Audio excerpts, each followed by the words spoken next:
Isn't this a Geiger counter? Isn't that what he told us? What's that? A Geiger counter, isn't that? Yeah. Some people get their adrenaline rush from jumping out of a plane. We get it from going into the unknown, in the dark, searching for things that we can't explain. EVP session by the freight elevator. Do we want to move this IR camera in? We are Wyoming Area Spirit Posse. It's just to find answers in a field that there aren't really any hardcore answers. Well, I've always been interested in the paranormal. I've never really had many experiences, but when Carrie moved back from Michigan here to Cody, she told me that she was in a group. We went out to the cemetery up South Fork, and then I was telling Allison at work about it, and she got all excited, and we kind of formed other people and went to Kane, and from then on it was WASP. And they used to back the trucks up to the freight elevator to drop off. Allison is the case manager. She gets all the places set up for us, and we go from there. I don't believe in ghosts. I believe in energy. So I am waiting to see something. I'm waiting to hear something definite. What they did for storage down here, or how they, I think this was a quick way for them to haul it out. The Grable Hotel actually was built in 1914. It was one of the very first brick buildings that was built in Grable besides the Alamo Hotel. My favorite part is probably the history and the feeling. When you walk in there, you can definitely feel the energy.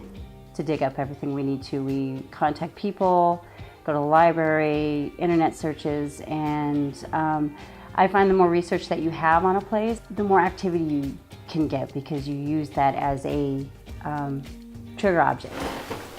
We never did do that. It usually takes about a good hour or two to set up our equipment, to make sure everything's in the right position, the cameras are working, everything has fresh batteries, and then we're good to go. The Grable Hotel was built in 1914 and didn't open for business until 1916. And the beginning of its time, it was a bank. And then it went under during the Great Depression, during the Prohibition, and that's when Joe Carey kind of stepped in and took over, and he had, a side business. He used the hotel as a front, and then had a side business as a speakeasy, brothel. It's amazing because I found out my grandfather worked at the garage in the basement, and it would have been neat to hear his stories.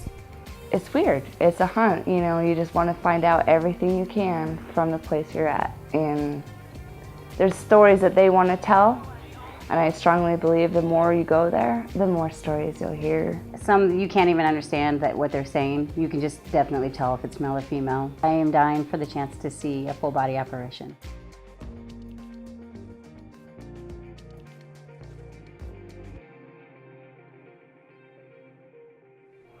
We were setting up cameras, and Tyler was down here doing an EVP session with a couple of the other girls from our group. Tyler is our bait tonight.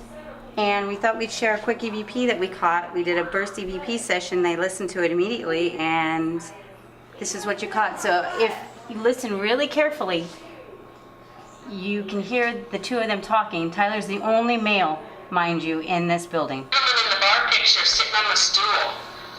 Pretty handsome.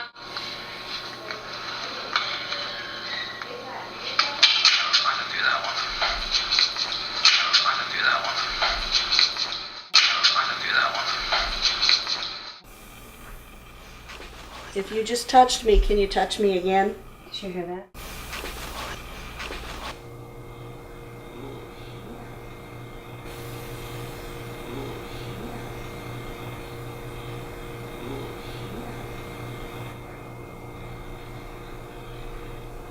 You okay?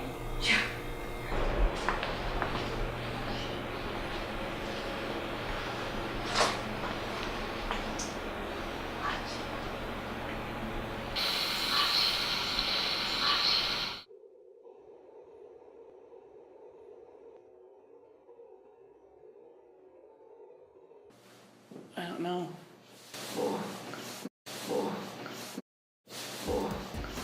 Sometimes it takes a lot longer later to catch evidence, and then you go, whoa, how do we miss that? There's places all over that just have so much history and so much activity. Ghost hunting is never ending. Our services are free of charge. If people have issues, we go in and we're more than willing to help the public. It's easy to get a hold of us. We are Wyoming Area Spirit Posse on Facebook at Spirit Posse 307. YouTube, Wyoming Area Spirit Posse. You can message us there. I would love to do this full time. I mean, it's being a vet tech is my passion in life, but paranormal investigating is a close second, if not taking over. All of us seem to be going through really hard times together, and it makes it feel like you're not alone, and you do have sisters in this. It's a great bunch of girls, and I feel blessed to be here.